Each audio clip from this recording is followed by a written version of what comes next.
Hello दोस्तों, स्वागत है आपका अपने YouTube channel DD education centre पर। मैं हूं धीरज गुप्ता और हम लोग पढ़ रहे हैं त्रिकोणमिति में ऊंचाई दूरी। ऊंचाई दूरी का देखिए यह चौथा वीडियो है और इस वीडियो में हम लोग ऊंचाई दूरी पर आधारित सवाल हल करेंगे और सीखेंगे। देखिए ऊंचाई दूरी में उन्नयन कोण पर तो हमने सीख लिया। इस वीडियो में हम लोग जब अवनमन कोण बनेगा तो उस टाइप के सवाल को कैसे हल करेंगे यह भी हम लोग इसी वीडियो में सीखेंगे। तो आइए वीडियो को शुरू करते हैं। देखिए पहला सवाल लिया है हमने, एक पोल जितना ऊंचा है उतना ही उसके प्रतिबिंब की लंबाई है। प्रतिबिंब के सिरे का उन्नयन कोण है और आपके सामने देखिए चार विकल्प दिया है, आपको बताना है इन चारों में से कौन सा सही उत्तर है। तो देखिए आपका एक पोल जितना ऊंचा है, पोल का मतलब होता है खंभा। पोल का मतलब क्या होता है? खंभा। तो देखिए आपका एक पोल है, मान लीजिए ये आपका कोई पोल है और फिर क्या कह रहा है कि पोल जितना ऊंचा है, यानी पोल मान लीजिए आपका कोई पोल ए बी है और इसकी ऊंचाई मान लीजिए h है। इस पोल की ऊंचाई क्या मान लिया हमने? h मान लिया। तो कह रहा है कि जितना पोल ऊंचा है उतना ही उसके प्रतिबिंब की लंबाई है। यानी मान लीजिए अगर इधर से सूर्य की किरणें पड़ती हैं, सपोज दैट अगर मान लीजिए आपका सूर्य है, अगर इस पे लाइट पड़ेगा इस पोल पे, तो इसका जो परिछाई, प्रतिबिंब का मतलब क्या होता है? परिछाई। तो जितना पोल की लंबाई है उतना ही इस प्रतिबिंब की लंबाई है। यानी इधर से अगर लाइट पड़ेगा तो इसका जो प्रतिबिंब बनेगा, प्रतिबिंब का मतलब क्या होता है? छाया भी होता है। प्रतिबिंब का मतलब क्या होता है? छाया। तो आपका देखिए जो छाया बनेगा, इस पोल का छाया मान लीजिए आपका ये सी बिंदु है, तो ये पोल हो गया और इस पोल की ऊंचाई हमने माना है h और इसकी छाया हमने मान लिया क्या? bc। इसकी छाया मान लिया bc। आपको निकालना क्या है? प्रतिबिंब के सिरे का उन्नयन कोण है। तो आपका देखिए ये छाया बना है और इसका सिरा आपका ये होगा, तो इसका उन्नयन कोण पूछ रहा है कि इसका उन्नयन कोण क्या होगा। तो यहाँ पर बना उन्नयन कोण मान लीजिए आप थीटा, यहाँ पर बना उन्नयन कोण मान लीजिए थीटा। छाये के शीर्ष पर या सिरे पर बना उन्नयन कोण आपका हो गया थीटा। तो ये थीटा का मान आपको निकालना है। तो देखिए सवाल में क्या कर रहा है कि जितना इस पोल की लंबाई है उतना ही इस प्रतिबिंब की लंबाई है। तो यहाँ से लेके यहाँ तक अगर लंबाई हमने h माना है तो आपका ये BC, यहाँ से लेके यहाँ तक की जो दूरी है ये भी आपका हो जाएगा h। और फिर देखिए ये आपका ये त्रिभुज ABC की बात करेंगे। ये त्रिभुज, पूरा त्रिभुज ABC में तो आपका ये लंब होगा और ये आपका आधार होगा और आपका ये कर्ण होगा। तो यहाँ पे देखिए लंब और आधार, तो आप देखिए त्रिभुज ABC में त्रिभुज ABC में क्या हो जाएगा आपका? देखिए टेन थीटा। टेन थीटा बराबर क्या होता है आपका? लंब बटे आधार। तो लंब है आपका AB और आधार है आपका BC। और फिर देखिए क्या हो जाएगा? AB की लंबाई माना है हमने h और BC की भी लंबाई आपका हो जाएगा h। यहाँ से देखिए आपका h दोनों इसलिए है क्योंकि सवाल में बोल दिया है कि पोल जितना ऊंचा है उतना ही उसके प्रतिबिंब की लंबाई है। जितना पोल की ऊंचाई है वो उतना ही आपका प्रतिबिंब की लंबाई है, इसीलिए हमने AB बराबर h और BC बराबर भी h लिखा। और फिर देखिए h से h कट जाएगा तो आपका बचेगा 1।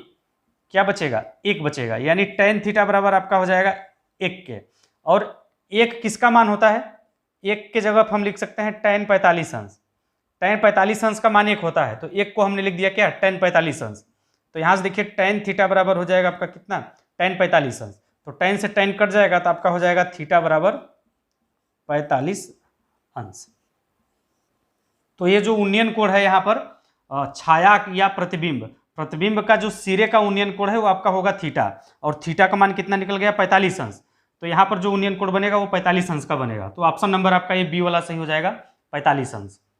और फिर देखिए आपका अगला सवाल है, 18 मीटर ऊंचे मकान की छत से किसी मीनार के पाद का अवनमन कोण 30 अंश जबकि उसके शिखर का उन्नयन कोण 60 अंश है। मीनार की ऊंचाई ज्ञात कीजिए। और आपके सामने देखिए चार विकल्प दिया है, आपको बताना है इन चारों में से कौन सा मीनार की ऊंचाई है। तो देखिए आपका सवाल में कह रहा है 18 मीटर ऊंचे मकान की छत से, 18 मीटर ऊंचे मकान की छत से। तो मान लीजिए आपका ये कोई 18 मीटर ऊंचा मकान है, ये हमने क्या खींचा? 18 मीटर ऊंचा मकान है और इसको मान लीजिए आपका AB, आपका ये कोई AB मकान है और मकान का छत आपका यहाँ पे होगा और इसकी लंबाई कितना है? 18 मीटर। तो देखिए मकान के छत से क्या हो रहा है भाई? मकान की छत से किसी मीनार के पाद का अवनमन कोण, मीनार के पाद का अवनमन कोण 30 अंश है। तो देखिए आपका मान लीजिए आपका मीनार इधर कहीं होगा, अभी कौन बड़ा होगा कौन छोटा होगा ये नहीं बता रहे हैं, केवल सवाल में जो कह रहा है उतना हम करते हैं अभी। किसी मीनार के पाद का अवनमन कोण, तो मान लीजिए आपका ये कोई मीनार हो गया, मीनार के पाद का अवनमन कोण यानी मीनार का पाद यानी निचला भाग नीचे होगा, निचला भाग नीचे होगा, और इस पाद का अनुमान कोण जो है इस मकान के छत से इस मीनार के पाद का अनुमान कोण 30 अंश है, सवाल में ऐसा कह रहा है। तो इसको मिला दीजिए, तो आपका देखिए ये मीनार का पाद होगा यहाँ पर। तो इसको हमने क्या किया, एक क्षैतिज रेखा खींच दिया। इस साइड देखिए आपका ये मकान है, ये आपका मकान है, और इस साइड आपका ये मीनार है। चित्र बनाना सीखिए आप। तो देखिए आपका ए बिंदु से, यानी मकान का छत आपका ए बिंदु है, ये आपका मकान है, मकान का छत यहाँ है, मकान का छत से इस मीनार के पाद का अनुमान कोण 30 अंश है। तो क्या करिए, इसको मिला दीजिए आप। तो ये देखिए यहाँ पर मकान के छत से मीनार के पाद को मिला दिया। तो यहाँ पर देखिए एक क्षैतिज रेखा खींचिए। क्या करिए, यहाँ पर एक क्षैतिज रेखा खींचिए, तो आपका ये ऐसा कुछ क्षैतिज रेखा आएगा। और सवाल में कह रहा है कि मकान के छत से मीनार का अनुमान कोण है, अनुमान कोण यानी ऊपर से कोई व्यक्ति नीचे की ओर देख रहा है, तो यहाँ पर आपका ये क्षैतिज के साथ कोण बनेगा आपका 30 अंश। ये वाला कोण होगा आपका 30 अंश, क्योंकि आपका क्या सवाल में कह रहा है कि मकान के छत से इस मीनार के पाद का अनुमान कोण 30 अंश है, तो आपका यहाँ पर बनेगा कोण आपका 30 अंश।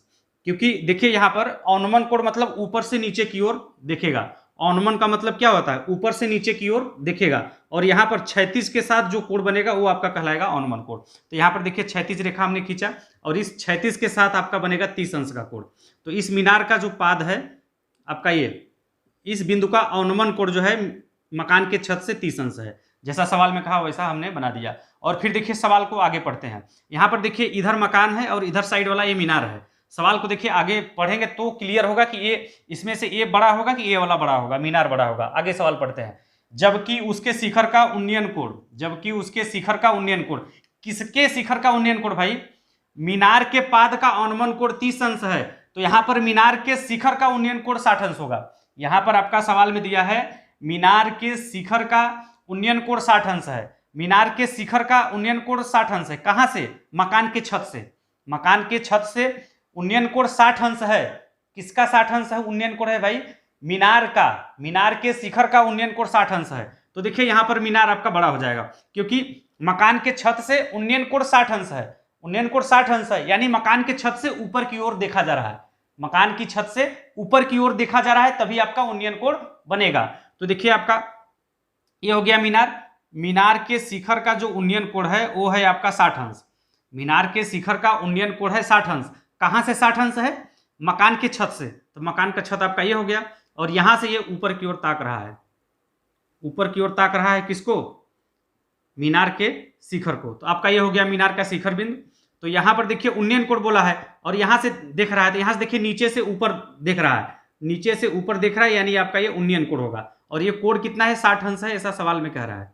ये वाला कोण कितना है, 60 अंश है, ऐसा सवाल में कह रहा है। तो यहाँ पर देखिए आपका ये ए बी हो गया, और आपका ये सी डी मान लीजिए आपका मीनार है, सी डी क्या है आपका मीनार है, और आपका इस बिंदु को मान लीजिए ई बिंदु है।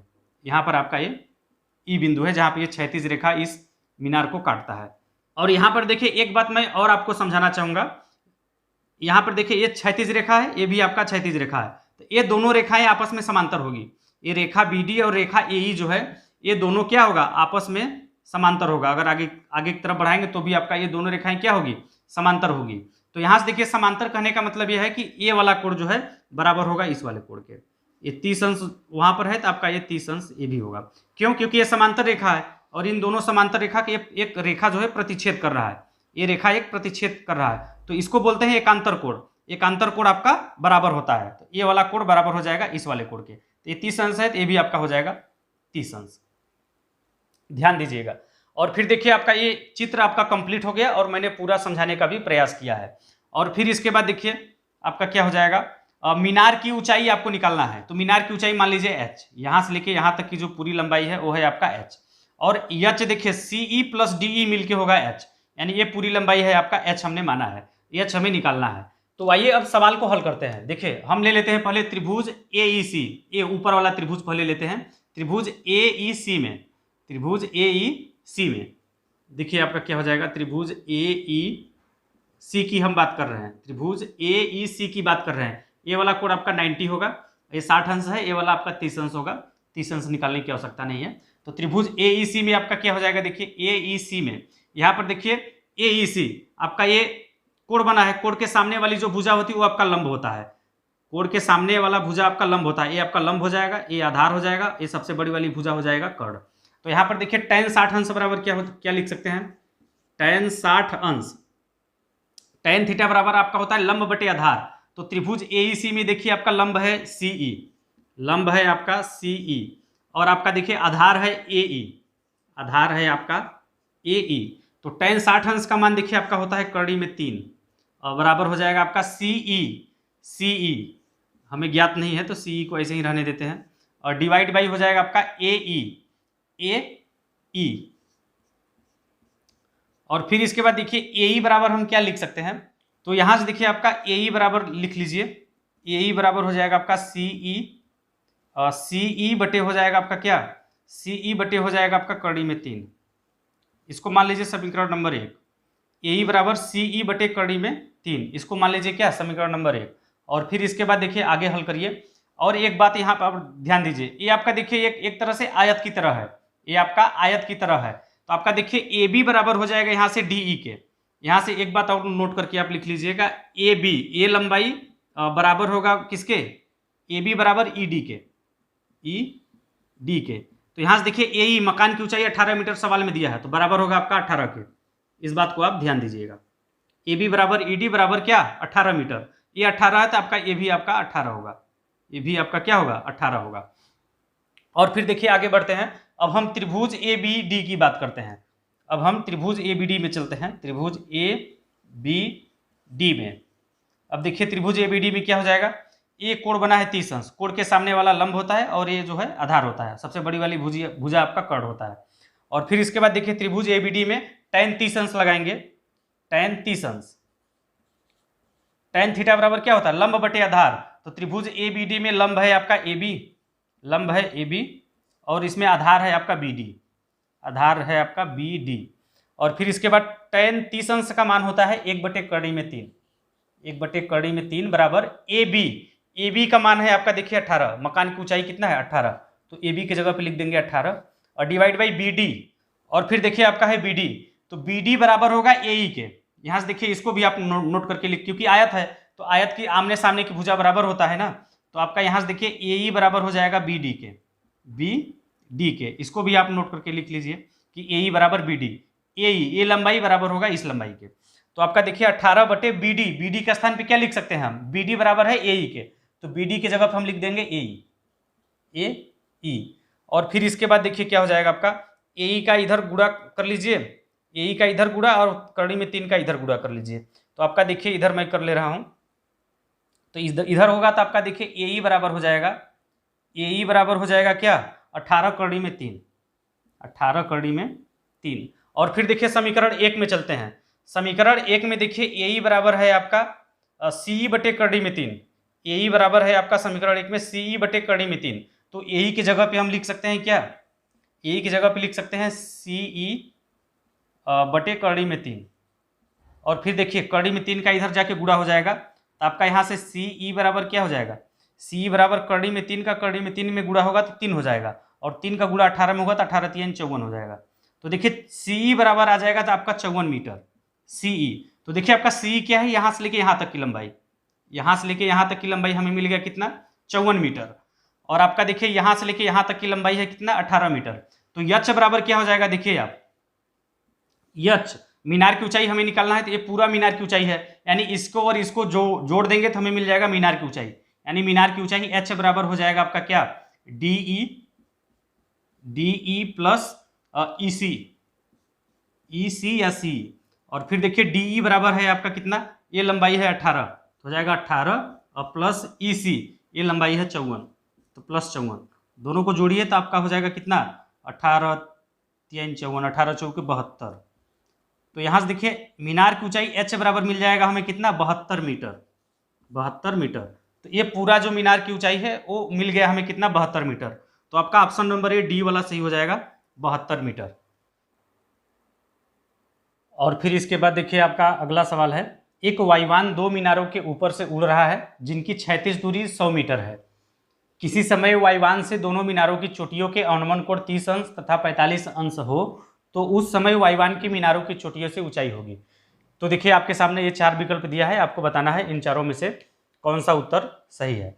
तो देखिए आपका सवाल में क्या कर रहा है, 2 मीनारों के ऊपर से एक जहाज उड़ रहा है या वायुयान आपका उड़ रहा है। 2 मीनारों के ऊपर से आपका वायुयान उड़ रहा है जिनकी क्षैतिज दूरी 100 मीटर है, यानी जो 2 मीनारें हैं उनके बीच की जो क्षैतिज दूरी है वो आपका है 100 मीटर। तो आप यहाँ से क्या करिए, 2 मीनार आप बना लीजिए। मान लीजिए आपका ये पहला मीनार है और आपका ये मान लीजिए आपका ये दूसरा मीनार है।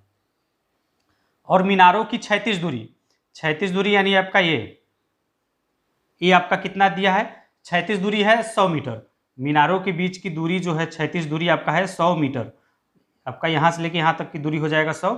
और ये आपका मान लीजिए मीनार ए बी है, मीनार ए बी, और ये दूसरी मीनार है आपका सी डी। और फिर देखिए सवाल को आगे पढ़िए। किसी समय वायुयान से दोनों मीनारों की चोटियों के अनुमान कोण, किसी समय, ध्यान से समझिएगा, किसी समय वायुयान से दोनों मीनारों की चोटियों के अनुमान कोण, यानी आपका ये पहला मीनार है तो इसका चोटी आपका बिंदु ए होगा, और ये दूसरा मीनार है तो इसका चोटी आपका यहाँ पे बिंदु सी पर होगा। तो चोटियों के अनुमान कोण 30 अंश तथा 45 अंश हो। कहाँ से, वायुयान से। वायुयान से आपका इसका मान लीजिए आपका इधर कहीं बिंदु ई पर, इन दोनों मीनारों के ऊपर बिंदु ई पर मान लीजिए आपका वायुयान है, यहाँ पर वायुयान आपका उड़ रहा है किसी समय। तो यहाँ से जो है इन दोनों मीनारों की चोटियों का अनुमान कोण यानी ऊपर से नीचे की ओर देख रहा है, ऊपर से नीचे की ओर देख रहा है। तो आपका अनुमान कोण जो बनेगा, यहाँ पर एक क्षैतिज रेखा खींचेंगे तो इसके क्षैतिज के साथ आपका बनेगा अनुमान कोण। अगर उन्नयन कोण बोलता है तो उन्नयन कोण के लिए नीचे से ऊपर देखते हैं, और नीचे क्षैतिज रेखा के साथ जो कोण बनता है वो आपका कहलाता है उन्नयन कोण। बट यहाँ पे कह रहा है कि इन दोनों मीनारों के ऊपर से कोई वायुयान उड़ रहा है और किसी समय वायुयान से दोनों मीनारों की चोटियों के अनुमान कोण 30 अंश तथा 45 अंश है।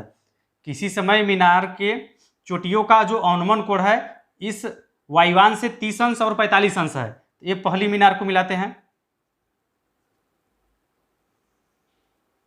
ये हो गया आपका पहला मीनार की चोटी से मिला दिया हमने। ये देखिए पहले मीनार की चोटी से हमने मिला दिया। तो अनुमान कोण ये जो क्षैतिज है यहाँ पर, क्योंकि देखिए जहाज से कोई व्यक्ति देख रहा है, अनुमान कोण बोला है यानी ऊपर से नीचे की ओर देखा जा रहा है। तो यहाँ पर देखिए मीनार के चोटी का जो अनुमान कोण है वो आपका है कितना, 30 अंश है। तो 30 अंश लिख देंगे। और फिर 30 अंश तथा 45 अंश है, यानी दूसरी मीनार के चोटी का जो अनुमान कोण है वो आपका है 45 अंश। तो दूसरी मीनार की चोटी को हम मिलाएंगे तो देखिए आपका कुछ ऐसा होगा, ये आपका चित्र बनेगा। तो दूसरी मीनार की चोटी का अनुमान कोण कितना है, 45 अंश। अनुमान कोण यानी आपका देखिए ऊपर से कोई व्यक्ति देख रहा होगा जहाज में से, और देखिए ऊपर यहाँ पर क्षैतिज रेखा खींचेंगे और क्षैतिज रेखा के साथ आपका बनेगा 45 अंश का कोण।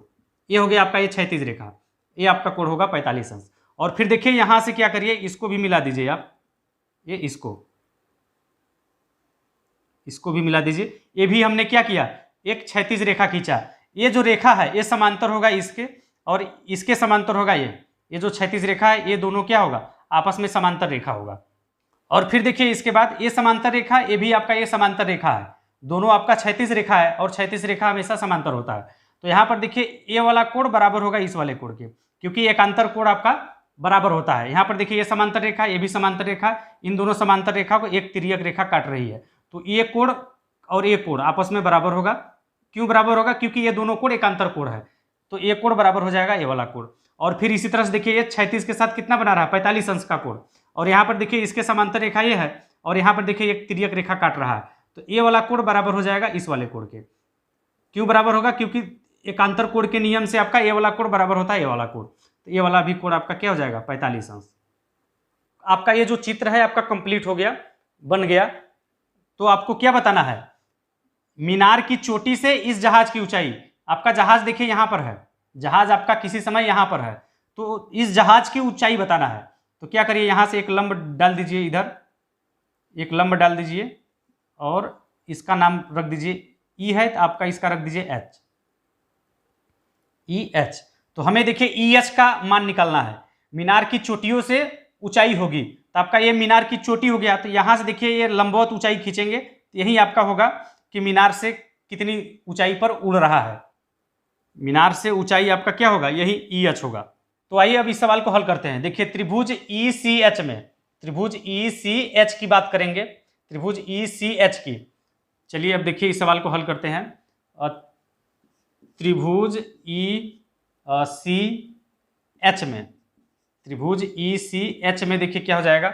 यहाँ पर देखिए ए वाला कोण है 45 अंश, ए वाला कोण कितना है 45 अंश, और कोण के सामने जो ये भुजा है ये कहलाएगा लंब और ये कहलाएगा आधार, और ये सबसे बड़ी वाली भुजा कहलाएगी कर्ण। तो tan 45 अंश बराबर क्या हो जाएगा, tan थीटा बराबर आपका क्या होता है, tan थीटा बराबर होता है लंब बटे आधार। तो यहाँ पर देखिए लंब है आपका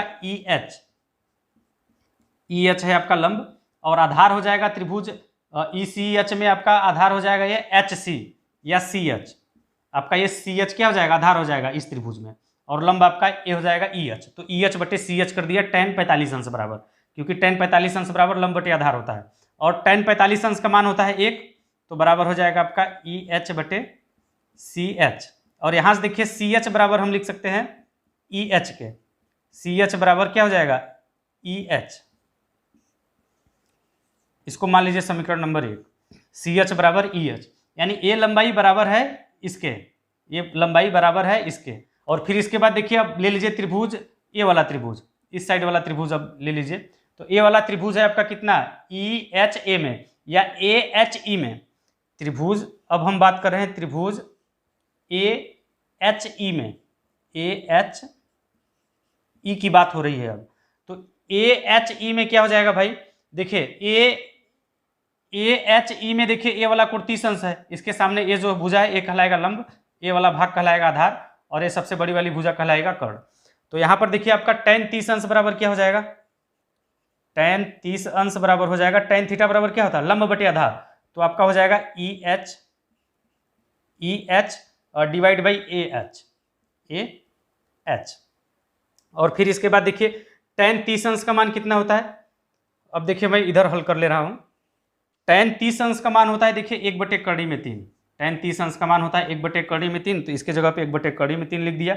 EH बटे AH, EH बटे AH, तो आपका देखिए लिख लीजिए इसको EH बटे AH। और फिर देखिए यहाँ पर आपका ये 100 है, तो आपका देखिए ये आपका ये आयत की तरह होगा, तो A बराबर होगा BD बराबर होगा AC के। आपका यहाँ भी देखिए आपका ये पूरी दूरी कहलाएगा 100, ये पूरा कितना होगा 100। देखिए आपका अगर हमें ए लंबाई निकालना हो AH, अगर AH बराबर निकालना हो तो पूरी लंबाई AC है, AC में से अगर ए वाला भाग निकाल देंगे, ये वाला भाग निकाल देंगे तो हमें मिल जाएगा AH। तो देखिए यहाँ से आप इसको भी नोट करके लिख लीजिए, AH हम निकाल रहे हैं AH, तो AH बराबर क्या हो जाएगा भाई, यहाँ से लेके यहाँ तक की लंबाई, तो पूरी लंबाई है AC, पूरी लंबाई है आपका AC, अगर AC में से यहाँ से लेके यहाँ तक HC निकाल दें, HC निकाल दें तो हमें मिल जाएगा क्या AH।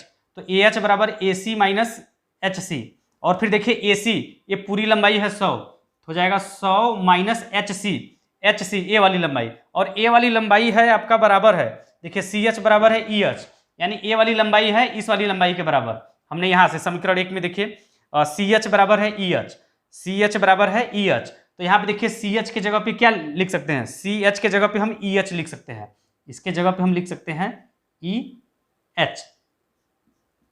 तो यहाँ से देखिए AH, ए वाली लंबाई हमें मिल गया कितना 100 माइनस EH। और फिर इसके बाद देखिए आगे हल कर लेते हैं। तो आपका EH को रहने देते हैं ऐसे ही, EH ही हमारा क्या है, EH ही हमारा ये मीनार से इस जहाज की ऊंचाई है। तो EH ये जहाज की ऊंचाई मान लेते हैं H, तो EH की जगह पे लिख सकते हैं H और डिवाइड बाई AH। AH बराबर 100 माइनस EH, 100 माइनस EH, और EH का मान क्या है H है, तो 100 माइनस हम लिख सकते हैं इसको H, 100 माइनस H भी हम लिख सकते हैं, क्योंकि ये वाला लंबाई बराबर है इसके और ये लंबाई को माना है H। तो देखिए AH के जगह पे हम क्या लिख सकते हैं 100 माइनस H, AH के जगह पे हम लिख सकते हैं 100 माइनस H 1/3। और फिर देखिए इसका तिर्यक गुणा करके हल करिए अब, तो इसका इधर गुणा होगा तो आपका हो जाएगा देखिए 100 माइनस H बराबर हो जाएगा H कड़ी में 3, H कड़ी में 3। ये माइनस H है, इधर जाएगा तो आपका क्या हो जाएगा प्लस H हो जाएगा। अगर इस साइड ये माइनस H को पक्षांतर करेंगे यहाँ से, तो इस साइड जाके आपका क्या हो जाएगा प्लस H, तो यहाँ से खत्म हो जाएगा। और फिर देखिए आपका इधर से H कॉमन हो जाएगा, इधर से H कॉमन हो जाएगा तो आपका बचेगा कड़ी में 3 प्लस 1, कड़ी में 3 प्लस 1। और फिर इसके बाद देखिए H बराबर यहाँ से हम क्या लिख सकते हैं, H बराबर हम लिख सकते हैं 100 बटे कड़ी में 3 + 1, ये हम h बराबर निकाल सकते हैं। 100 बटे कड़ी में 3 + 1, और यहाँ पे देखिए परमेयीकरण कर दीजिए। परमेयीकरण यानी यहाँ पे देखिए कड़ी में 3 + 1 है ना, तो यहाँ पर देखिए कड़ी में 3 - 1 से नीचे ऊपर गुणा कर दीजिए। कड़ी में 3 - 1, देखिए कड़ी में 3 - 1 से पूरा कट जाएगा तो मान में कोई फर्क नहीं पड़ेगा। और फिर देखिए आपका क्या हो जाएगा, इसको हम लिख सकते हैं बराबर, ऊपर हो जाएगा आपका 100 कड़ी में 3 - 1 एक कोष्टक में हो जाएगा, और डिवाइड बाई देखिए यहाँ पर एक कोष्टक में a + b, दूसरे में a - b, आपका क्या हो जाएगा a² - b²। कड़ी में 3 का स्क्वायर करेंगे तो 3, और 1 का स्क्वायर करेंगे तो आपका हो जाएगा 1। यहाँ पे देखिए एक कोष्टक में a + b और एक कोष्टक में a - b, a² - b² हो जाएगा। a² यानी कड़ी में 3 का स्क्वायर करेंगे तो 3, और 1 का स्क्वायर करेंगे तो 1 हो जाएगा। 3 में से 1 को घटाएंगे तो क्या आएगा, 2 आएगा।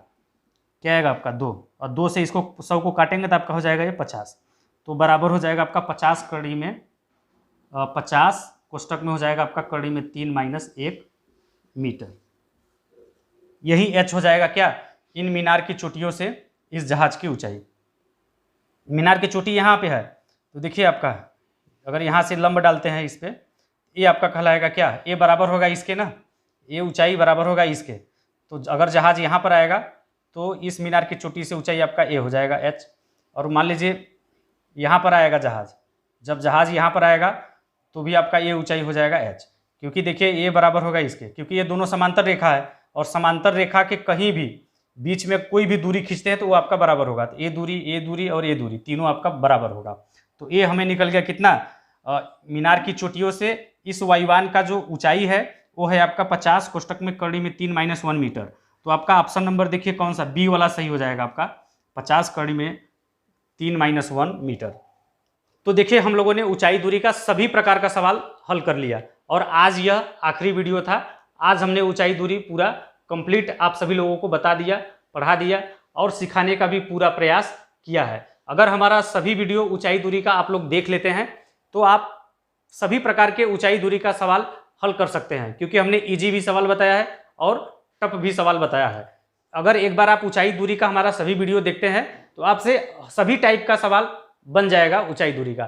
तो चलिए आज के लिए बस इतना ही। आप लोग कमेंट करके जरूर बताइएगा कि हमारा यह वीडियो आप लोगों को कैसा लगा। अगर सवाल समझ में आ गया होगा तो वीडियो को लाइक शेयर जरूर कीजिएगा, और जो लोग पहली बार हमारे इस वीडियो को देख रहे हैं, अभी तक हमारे चैनल को सब्सक्राइब नहीं किया है तो चैनल को सब्सक्राइब करके बेल आइकन को दबा दीजिए, इसी तरह की वीडियो का अपडेट सबसे पहले पाने के लिए। जय हिंद।